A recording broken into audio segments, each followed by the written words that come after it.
made. As you can see, we have mead and bees. That is the hives through there, and that is where it all starts, with the bees. Yay! We love you, bees!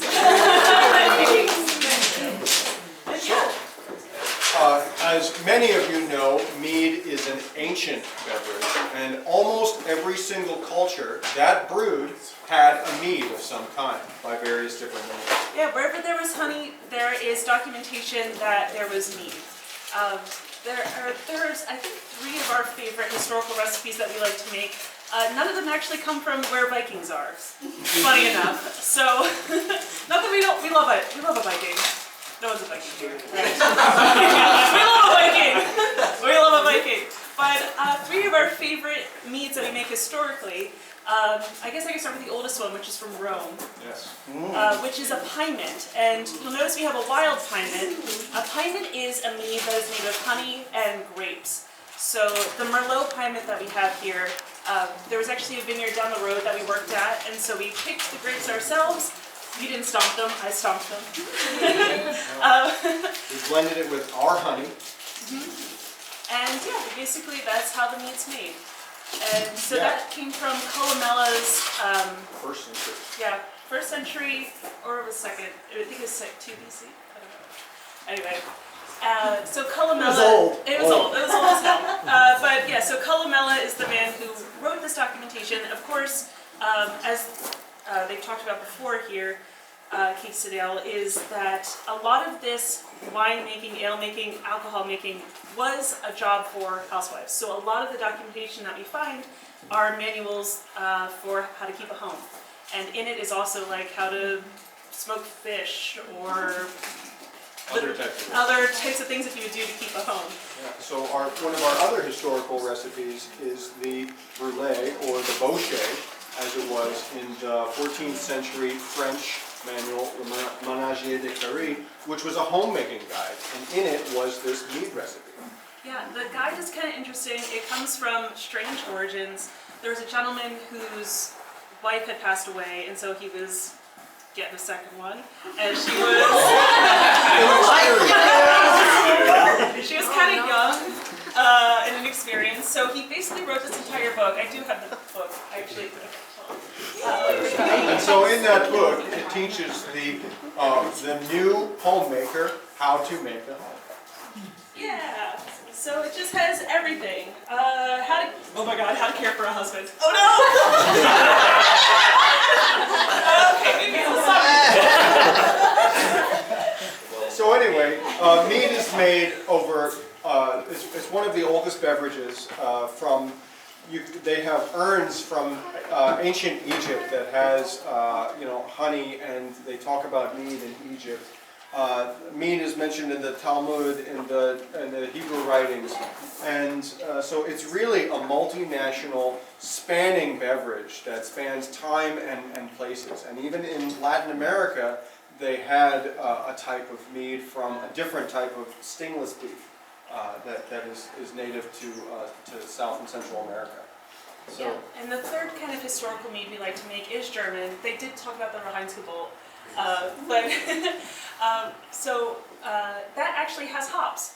So hops you're used to seeing in like a dry-ish beer, like something fizzy, something fun like beer.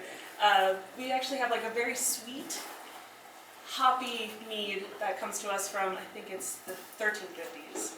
another 14th century. Yeah, another 14th century brew. And that it's called the Gutermet, from the Guter spice, from the Würzburg cookbook. A cookbook. Yeah, a cookbook. Another homemaking book. So in it, I am well familiar with this book. the Würzburg, yeah.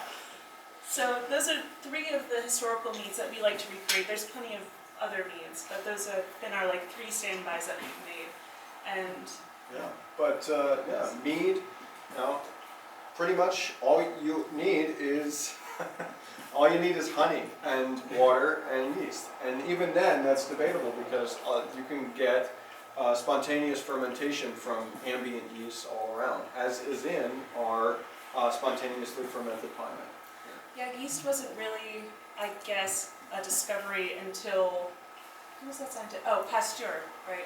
He discovered a way to commercially replicate yeast, as opposed to there would be a mysticism of taking the old brew, or even the stick, the stirring stick that you would have, and it was actually inoculated with the yeast that the brewers would have.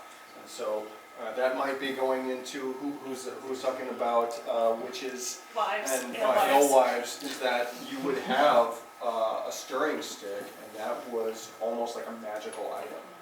But then Louis Pasteur in the 1800s was like, using a microscope, he's like, this is science.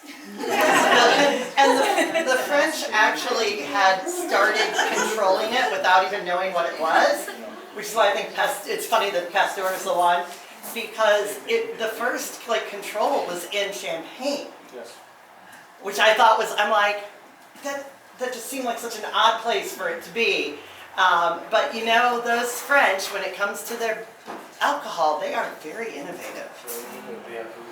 And they are bougie. Is there a question from the back? How long does it take to brew a batch of mead?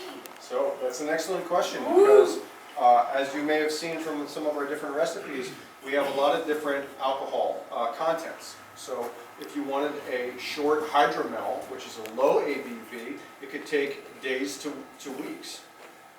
If you wanted something more like our traditional 12%, it would take about 3 months of fermenting and then about 6 months of aging is our process. What about the 18%? Now that takes a little bit longer.